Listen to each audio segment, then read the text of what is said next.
Suffolk police are asking for your help finding two men accused of stealing wallets from unlocked cars. Our Kevin Vesey joins us live in Port Jefferson Station right now. And Kevin, this is actually one of the affected communities. So what's happening tonight?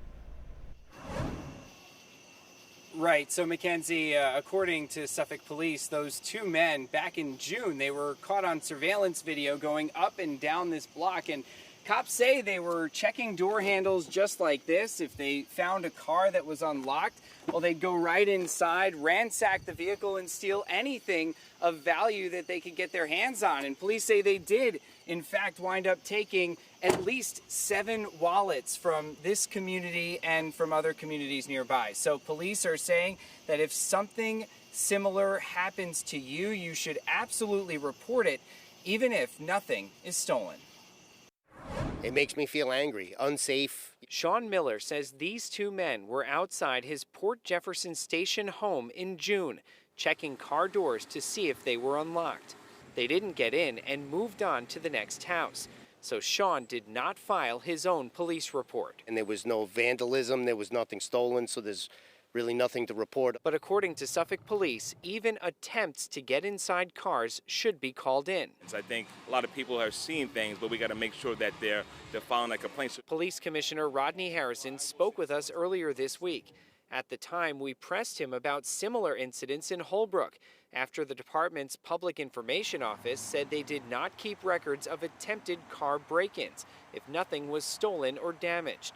The next day, the police department made this Facebook post writing, "If you believe an individual has tried to enter your vehicle in an attempt to steal property, we need you to report the incident to police." While a crime may not have been committed, the department actively tracks this type of activity. Meanwhile, residents say they'd like to see more patrols to deter that activity in the first place.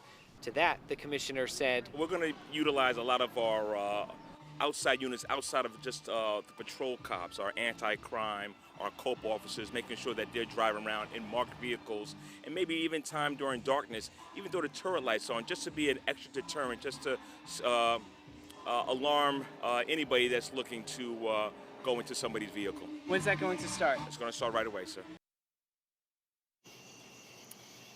And police are now offering a cash reward for information that leads to the arrest of the two men who were seen in this neighborhood jiggling door handles. So if you know anything about who they are, you can call Suffolk Crime Stoppers. That phone number is 1-800-220-TIPS. Also, if you see anyone in your neighborhood acting suspiciously or possibly trying to get into cars, you should dial 911 right away. Mackenzie? You know, Kevin, this is kind of difficult because you walk that fine line of whether or not a crime is actually happening. So just to be clear, for anyone watching at home, even if you maybe think like that first man you talked with said, well, there was no vandalism and nothing was stolen. So even in his case, you still want to call police, right?